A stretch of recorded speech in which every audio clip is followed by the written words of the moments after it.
Estas últimas semanas, meses, hemos estado estudiando el libro de los Hechos. El libro de los Hechos es escrito por Lucas. Lucas es un escritor. Él escribió el Evangelio según San Lucas, pero que también él escribe este libro a los Hechos, dice Hechos. Y nosotros hemos estado estudiando, estado predicando capítulo por capítulo, verso por verso. Y realmente que el Señor nos ha hablado por medio de su palabra. Y ha sido emocionante poder ver con lujo de detalle cómo se inicia la primera iglesia. Porque a pesar de que estamos en el capítulo 13, vemos que la iglesia del Señor sigue adelante en misión desde sus inicios. La misión de la iglesia, de esta iglesia en particular, esta primera iglesia, es alcanzar al mundo para Cristo. Yo a veces me pongo a pensar, qué gran tarea era esa, ¿no? Alcanzar al mundo, literalmente, al mundo para Cristo. Y eso como que me detiene un poco, porque para nosotros es alcanzar al pueblo de Boyton para Cristo, ¿verdad? En comparación a alcanzar al mundo, imagínense, no hay mucha comparación. O sea, y de pronto podemos agregarle Delray Beach, podemos agregarle Lake Worth, ¿verdad? Claro que sí. Pero esta primera iglesia, la tarea de ellos era de alcanzar al mundo para Cristo. Si ustedes se recuerdan, comenzaron en Jerusalén y después se pasaron para Judea y después para Samaria, y todo eso para ellos se les hizo un poco difícil. Porque al principio Jerusalén, muy bien, perfecto, la ciudad de Jerusalén, la capital, y ahí el Señor, ¿verdad?, hizo el milagro. Se convirtieron 3,000 y después de 5,000, 8,000 en total, y ahí siguió creciendo la iglesia. Los hermanos siguieron predicando el evangelio en esa ciudad, pero ya era tiempo a seguir. El Señor les dijo, tienen que comenzar en Jerusalén, está bien, pero ahí después ustedes van a seguir a Judea, después a Samaria, que es un poquito más difícil, porque Samaria son medio judíos y asirios. Pero después de eso ustedes van a irse a los confines de la tierra. Entonces no era una tarea tan fácil, pero ¿sabe qué? Dios estaba con ellos. Si Dios con nosotros, dice la palabra del Señor, ¿qué dice ahí después? ¿Quién contra nosotros? Y ellos tenían esa seguridad de que el Señor estaba con ellos. Porque, hermanos, les quiero decir algo más, que el Señor también está con nosotros. Él nunca nos ha dejado. Es el mismo ayer, hoy y por los siglos, dice su palabra. Él está con nosotros. Dios estaba con los discípulos, Dios estaba con los líderes de la iglesia, Dios estaba con la iglesia en general. Y dése cuenta que en estos momentos había una gran persecución. Uno pudiese pensar, bueno, el edicto es de que ustedes no pueden seguirse reuniéndose, ustedes tienen que parar de ir a la iglesia, ustedes tienen que ya no disolverse. O sea que hubo una gran persecución a los cristianos, precisamente a los hermanos cristianos. Y uno pudiese pensar, bueno, ya nos dijeron que ya no podemos, ya me voy para la casa. ¿Usted cree que eso sucedió? Yo les estaba comentando a los hermanos del estudio bíblico el miércoles, que cuando ha habido las persecuciones en la Biblia y también en la historia, es cuando más ha crecido la iglesia. En tiempos de persecución, en tiempos de dificultad, es cuando más ha crecido la iglesia en toda su historia hasta el día de hoy. Ahora, con eso no digo que yo no quiero persecución, no quiero nada de eso, ¿verdad? Dios nos libre de tal cosa. Sencillamente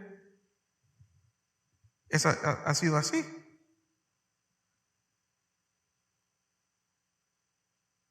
Siempre en los momentos de oposición es cuando la iglesia ha crecido más. Es cuando creció más la iglesia del Señor en estos tiempos.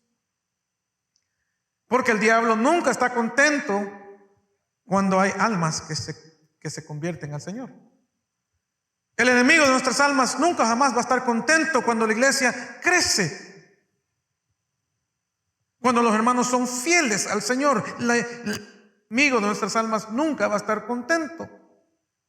El enemigo no estaba contento al ver a todos los hermanos hablándoles a otros del Señor en esa ciudad de Jerusalén.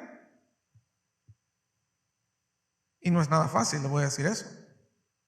Lo que yo pude ver ahí es cuando yo estuve ahí con mi esposa, eso era algo muy difícil. Hablándoles a los judíos del Señor en su propia capital. Imagínense eso. Entonces, el enemigo nunca va a estar contento. El enemigo nunca va a estar contento que usted le sea fiel al Señor. Nunca va a estar contento. En este capítulo 13 vemos cómo Dios sigue preparando a nuevos líderes. En este capítulo 13 vemos cómo esos líderes son comprometidos primeramente al Señor, pero después a la obra del Señor. Estaban comprometidos a la iglesia del Señor. Estos líderes enseñaban dentro de la iglesia. Estos líderes eran los que salían y hablaban a otros del Señor. Pero quiero que usted sepa algo. Para este entonces, capítulo 13, quiero que usted tome nota mental lo que le voy a decir. Para este capítulo 13 ya habían pasado, ¿sabe cuántos años? 25 años.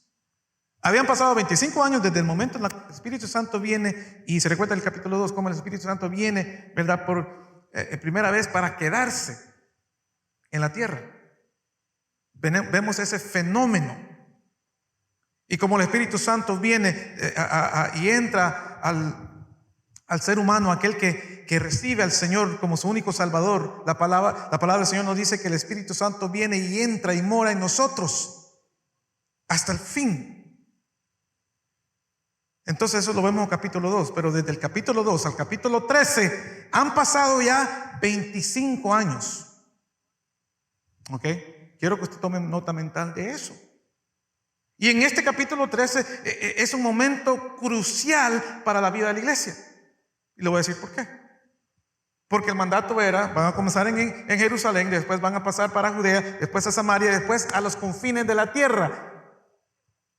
Pero ¿qué es lo que estaba sucediendo? Que los hermanos comenzaron a salir fuera, ya estaban fuera de Samaria, pero igual ellos se estaban reuniendo solamente con los judíos. Y eso lo pudimos ver el miércoles. El capítulo 13, usted va a decir que cuando ellos llegaron a los otros lugares que solamente se reunían con los judíos. Y entonces no, eso no era lo que el Señor, la idea era de que al salir a los confines de la tierra, llegar a nosotros. Y entonces vemos que eso comienza a suceder aquí en este capítulo 13. Pero ya han pasado 25 años. Y entonces es un momento crucial para la iglesia. Entonces la iglesia en ese momento ya estaba lista para seguir adelante. En ese momento la iglesia estaba lista para alcanzar al pueblo gentil. ¿Sabe quiénes son los gentiles? Usted y yo. Porque en la Biblia solamente hay dos grupos. Están los judíos y están los gentiles, que también le dicen paganos. Me gusta mejor la palabra gentil que pagano. Es una preferencia personal. Pero igual, la misma cosa es pagano, gentil, ¿verdad? Entonces vemos que esta iglesia de Antioquía era una iglesia muy importante, es una iglesia especial. Hoy en día Antioquía está localizada en Turquía, antes estaba en Asiria, pero ahora es parte de Turquía. Igual esa iglesia de Antioquía era una iglesia clave. De ahí es que salían esos primeros misioneros. Dicho sea de paso, nosotros tenemos 2 misiones y gracias al Señor por las misiones que tenemos nosotros. Una la tenemos en El Salvador y la otra la tenemos en el. Y 2 miércoles atrás yo les puse una foto, este miércoles que pasó les puse una foto a los hermanos. Era una foto de ¿cuál misión era esa? Misión del Ecuador. Y habían casi más de 50 niños, casi 75 niños ahí. El trabajo que están haciendo en esa misión en particular. Entonces Antioquía era una iglesia que comenzó a mandar a los misioneros. Era una buena iglesia, una iglesia que estaba creciendo, era una iglesia que estaba impactando su comunidad, era una iglesia que estaba bien disciplinada, era una iglesia que era obediente a la voluntad de Dios. Estaban fundados en la sana doctrina de los apóstoles. Era una buena iglesia. Esta iglesia llegó a ser un ejemplo. Esta iglesia llegó a ser un modelo de cómo tenía que verse una buena iglesia. Pero hay una característica que quiero que usted se recuerde en la tarde de hoy de esta iglesia. Solo una, mira, solo una. O sea que si se le olvida todo lo demás, yo quiero que usted se recuerde esta característica que tenía esta iglesia. Porque esa característica es la característica que nosotros debemos tener aquí en esta iglesia. Porque para que nuestra iglesia crezca, así como creció en Antioquía, para que esta iglesia siga teniendo los buenos líderes que tenemos, esta característica es muy importante que la tengamos, y es esta: que los líderes y miembros de la iglesia deben de todos estar llenos del Espíritu de Dios. ¿Me escuchó lo que les acaba de decir? Para que esta iglesia siga adelante, para que esta iglesia siga creciendo, para que esta iglesia siga teniendo la bendición de Dios que hasta aquí lo ha tenido, los miembros y los líderes. Mire que estoy diciendo los miembros también. Y obviamente los líderes, todos debemos de estar llenos del Espíritu Santo de Dios. Es posible que usted en este momento me esté haciendo la pregunta, pero pastor, ¿y cómo que uno llega a estar lleno del Espíritu de Dios? Pastor, pero ¿cómo es eso de estar lleno del Espíritu Santo? Yo sé que usted se está haciendo esa pregunta. Buena pregunta. Se la voy a contestar. Mire, para comenzar, el Espíritu Santo de Dios tiene que ser el que dirija la iglesia. Muchas personas se equivocan en decir el pastor es el que está al frente de la iglesia. En todas las clases de nuevos miembros, yo me aseguro en decirles a todos los hermanos que están entrando a la iglesia, en decirles y enseñarles que el pastor no es la cabeza de la iglesia. Usted jamás y nunca va a encontrar en la palabra de Dios donde diga que el pastor o el obispo o el cura, como usted lo quiera decir, que es la cabeza de la iglesia o el papa. Jamás y nunca. Usted nunca lo va a encontrar esto en la palabra de Dios. Quien es la cabeza de la iglesia es Cristo Jesús. A Él se le da toda honra y toda gloria siempre. Jesús, el Espíritu Santo, es el que tiene que dirigir la iglesia. Si la iglesia va a ser llena del Espíritu de Dios y el Espíritu Santo, tenemos que dejar que Él nos dirija. Entonces, las personas que están llenas del Espíritu de Dios son personas que están constantemente estudiando la palabra de Dios. Son personas que están constantemente indagando, alimentándose de la palabra del Señor. Una persona que está llena del Espíritu Santo es una persona que busca de Dios en oración. Constantemente está en oración, está en comunión con el Señor. que en los problemas de la vida el primero que acudimos es al Señor. En oración: Señor, ayúdame, mira, tengo este problema, esta situación difícil. Y antes de acudir cualquier otra fuente que hay por ahí, siempre el Señor es primero. Ya de ahí arrancamos. Pero siempre: Señor, ayúdame, mira que tengo esta situación tan difícil. Mira, hasta cuando se me pierden las llaves, y a cada rato, no cada rato, de vez en cuando se me pierden las llaves. Señor, ayúdame a encontrarme las llaves, que tengo que ir a trabajar, o tengo que ir. Mira, hasta para eso. ¿Y sabe qué? Las encuentro. El Señor me ilumina. Mira, hasta esto. Una cosa tan sencilla. Pero el enfoque siempre tiene que ser el Señor. El enfoque siempre tiene que ser querer estar cerca del Señor, en comunión con el Señor. Querer caminar con el Señor, estar en constante obediencia al Señor. Entonces, en estos primeros versos vemos de que Lucas nos describe, nos dice los nombres de estos líderes de esta primera iglesia de Antioquía. Bueno, no todos los nombres, pero sí nos mencionan quiénes eran los líderes. Por ejemplo, en estos versos dice que estaban los profetas y los maestros. No conocemos sus nombres. No sabemos quiénes son. Pero la verdad sí que habían profetas. Existían profetas del Nuevo Testamento. Pastor, ¿de verdad? Sí.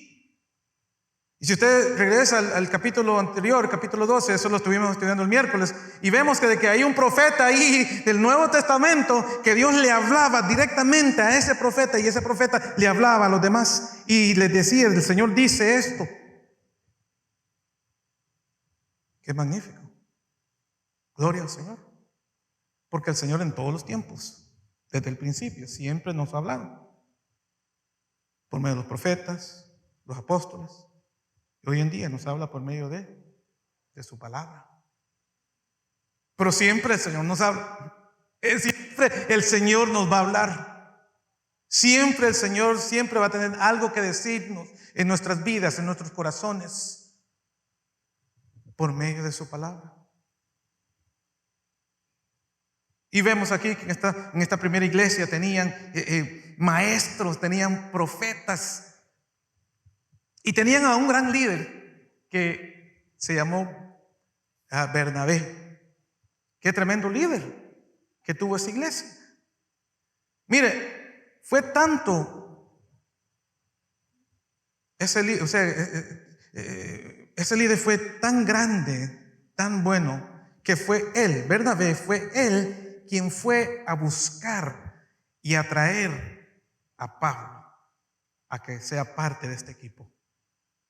Pablo estaba por Arabia, estaba por otros lados, el Señor lo estaba usando grandemente en estos primeros años de su conversión. Pero el Señor lo quería ahí. Y lo manda a este gran líder, a este otro gran líder, para que lo vaya a buscar.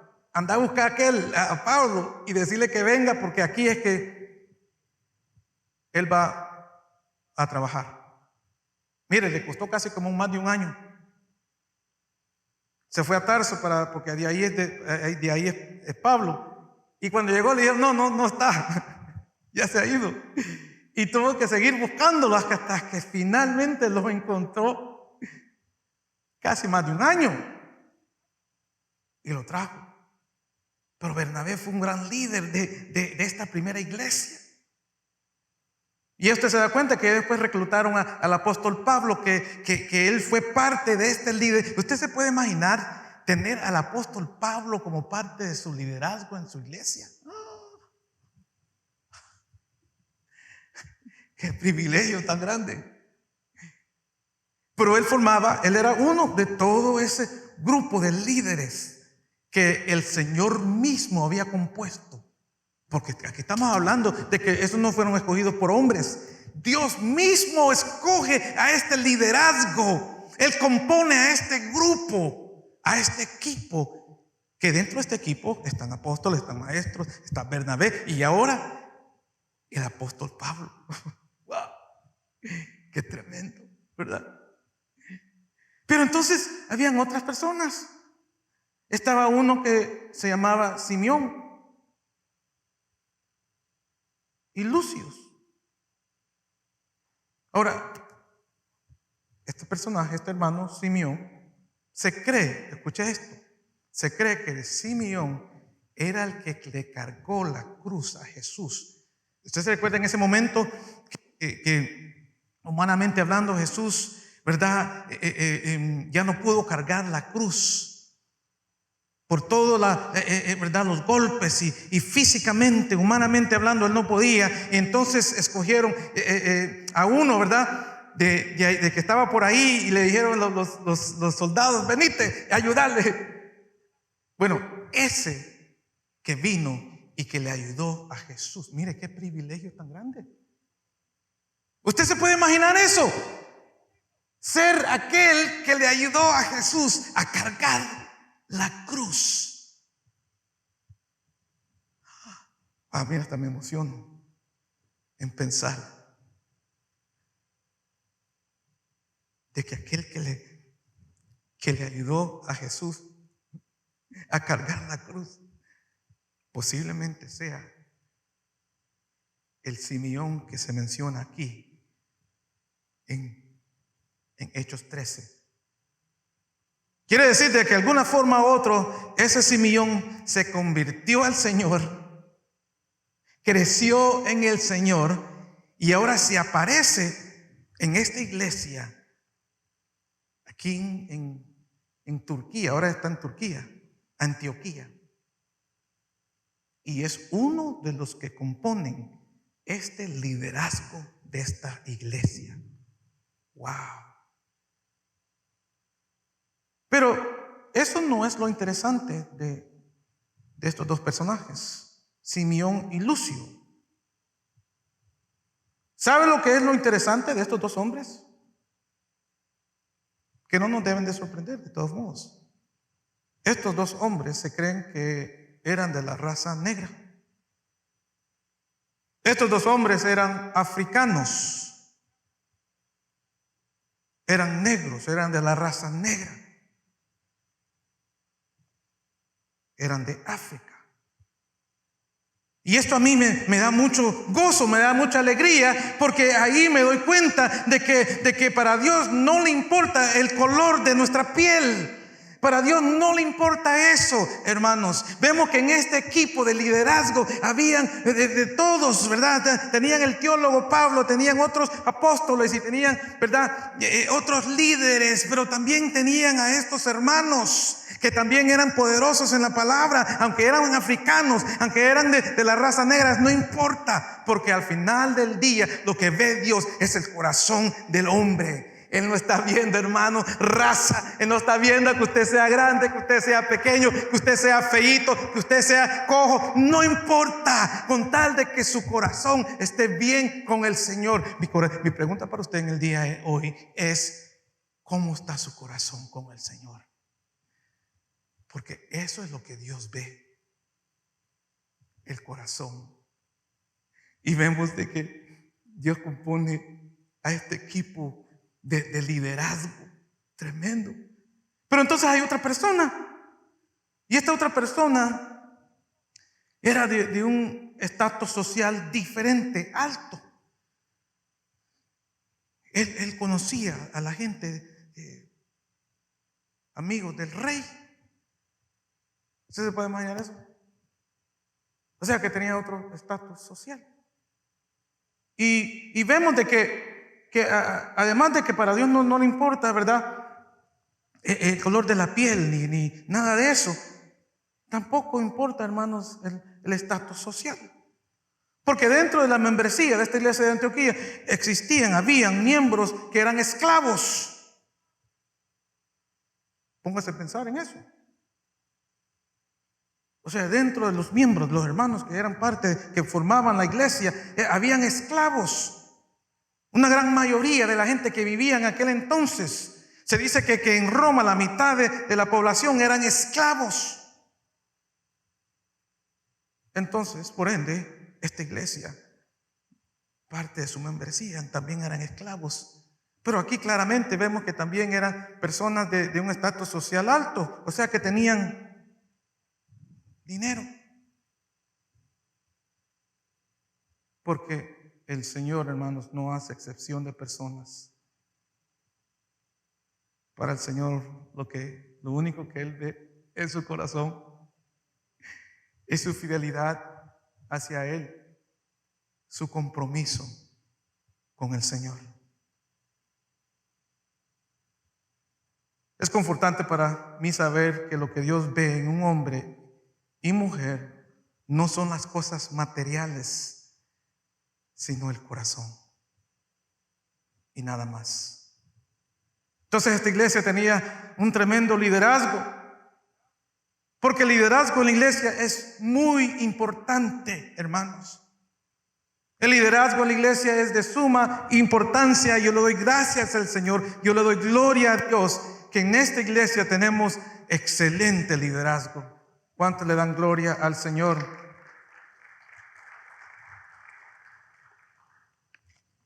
Esta tarde estaremos teniendo una reunión, todos los líderes de esta iglesia.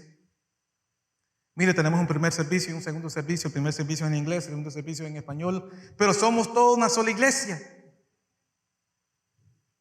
Y muchas veces muchos pastores me hacen esta pregunta: pero entonces vos sos el pastor de los hispanos. No, yo soy el pastor de la iglesia.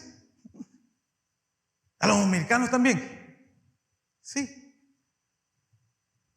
Y no lo pueden creer, ¿verdad? Porque así es el Señor. Todos somos una sola iglesia.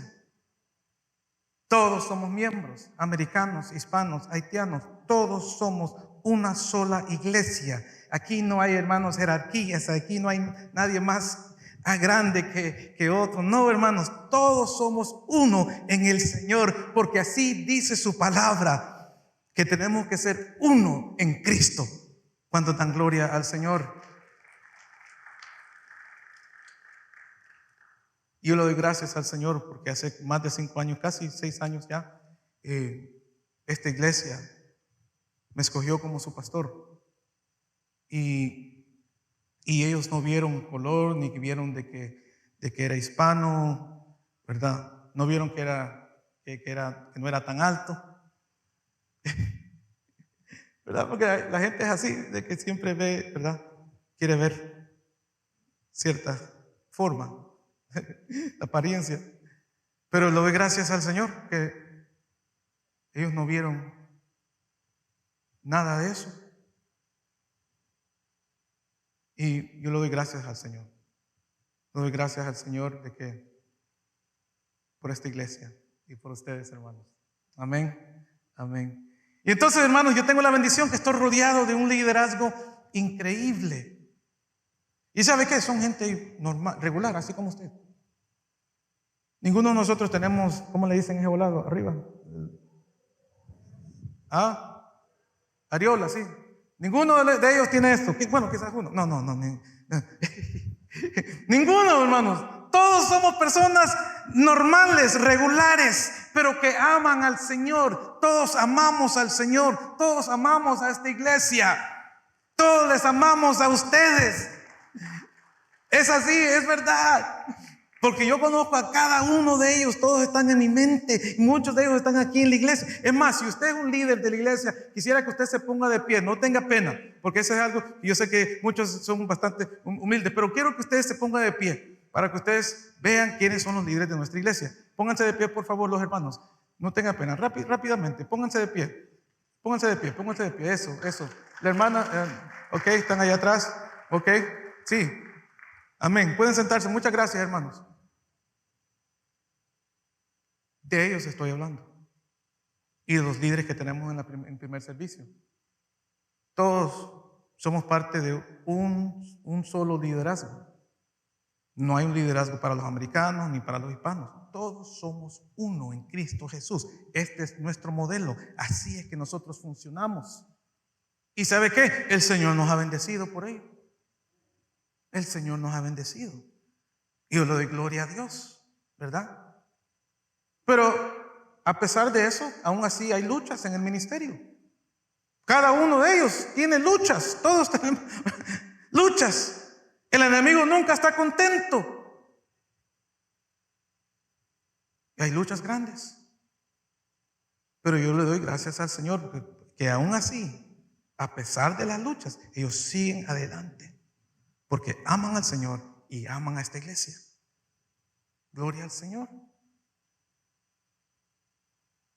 Y si usted se fijó bien, usted también a lo mejor se dio cuenta que también hay una gran diversidad de diferentes países, ¿verdad? Todo eso, no todos somos de un solo país, nada que ver. Todos somos diferentes, diversos. Y ahí está el milagro, que el Señor es quien nos une, ¿verdad? Y les digo, hermanos, que nos amamos. Nos amamos los unos con los otros, los hermanos, líderes. Yo siento el amor que ellos tienen hacia mí, persona, mi esposa, igual yo hacia ellos. Y a ustedes también, ¿verdad? Pero a veces eso no es fácil. Y usted ha escuchado iglesias que están en peleas y hay división y hay todo este tipo de cosas. Pero gracias al Señor que aquí no la hay.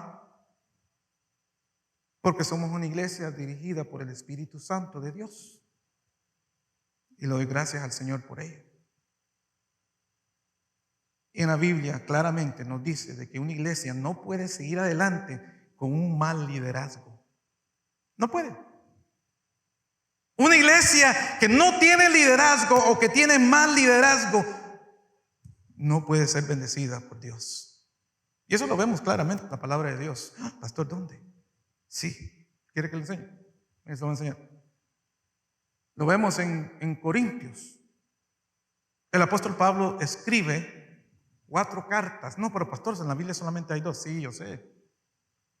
Yo personalmente creo que esas otras 2 cartas adicionales que el apóstol Pablo les escribe a los corintios, el Señor no les permite a que nosotros la leamos, porque el apóstol Pablo estaba muy contrariado con los corintios. Y a saber qué les dicen esas 2 cartas. Y solamente tenemos 2. 1 Corintios, 2 Corintios. Y hay algo que usted va a observar de estas 2 cartas. Primeramente, se da cuenta como aquí Lucas describe con nombre y apellido a los líderes, a Bernabé, a Pablo y a los otros líderes. Usted se va a dar cuenta, si usted observa bien, que en estas 2 cartas, a 1 Corintios, 2 Corintios, Pablo no menciona ni quién es el pastor. Miren, no sabemos quién es el pastor, no sabemos quiénes son los ancianos de la iglesia, no sabemos quiénes son los líderes de la iglesia, absolutamente nada. No sabemos quiénes son los que estaban al frente de la iglesia en Corintio. Lo que sí sabemos es que esa iglesia estaba en un caos completo. Sí sabemos que esa iglesia le dio un dolor de cabeza a Pablo. Eso es lo que sí sabemos.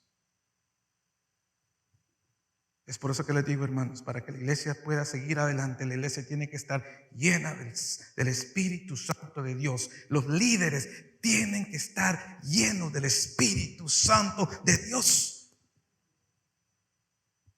para que la iglesia siga en bendición de Dios.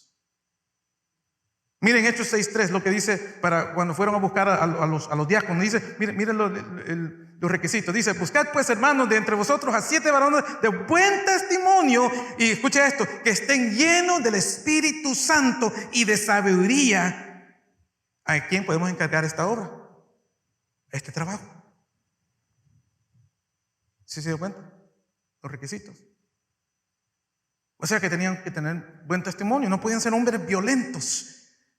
A veces yo veo en las iglesias esas personas que son violentas, que medio que le dicen algo y no sabe qué es. Y no sabe a dónde meterse. Una cosa, dije, wow. No pueden ser hombres o mujeres violentas. No pueden ser personas que constantemente están listos para insultar a la gente con malas palabras. Mire, yo he visto eso, una cosa que me quedó sorprendido. Los hermanos de la no esta iglesia, por si acaso, pero he visto, ¿verdad? Que hermanos de la iglesia que se les sale y en un momento y sueltan.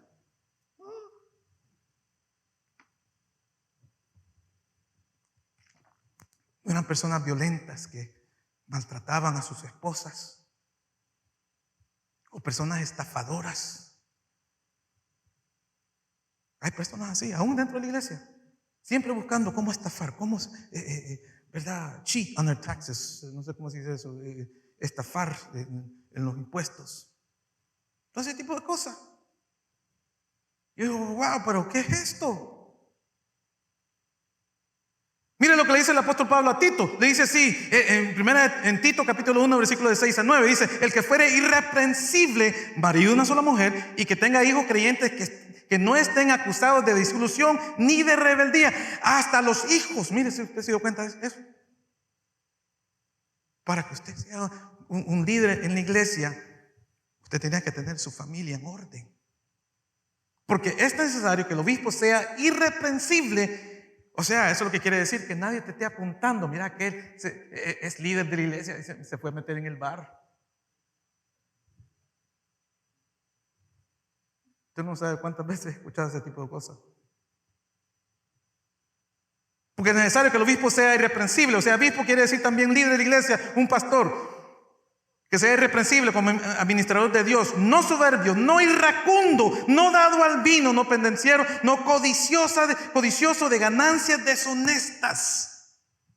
¿Escuchó? Sino hospedador. Que sea una persona que reciba a los hermanos con gozo a la gente. Amante de lo bueno, que sea una buena persona. A veces solamente eso yo, ¿verdad? Busco en las personas que sean buenas, que sean personas que ayuden al necesitado, que ayude, ¿verdad? Al que está en situaciones difíciles. O sea, amante de lo bueno, sobrio, justo, santo. ¿Sabe lo que quiere decir santo? O sea, apartado para el Señor. O sea, que una persona que está en oración, una persona que está orando por sus hermanos, que está en la palabra, dueño de sí mismo, retenedor de la palabra fiel, tal como ha sido enseñada, para que también pueda exhortar con sana enseñanza y convencer a los que contradicen. Este es el ejemplo. Este es el ejemplo bíblico de un líder en la iglesia, no en la iglesia solamente en la iglesia primitiva, sino en la iglesia de hoy. Como pastor, yo busco estas características en los líderes, y no solamente en los líderes, sino también en los hermanos, que tengan buen testimonio y no un mal testimonio, porque el enemigo, hermanos, quiere vernos caer. Saludos, les habla el pastor Manny. Agradecemos mucho por su sintonía. Para nosotros es de gran bendición. Si a usted le gustó el mensaje de hoy, tenemos la opción de que usted lo puede bajar a su computadora, compartirlo con otros. Visítenos a nuestra iglesia aquí en Boynton Beach. Dios lo bendiga mucho.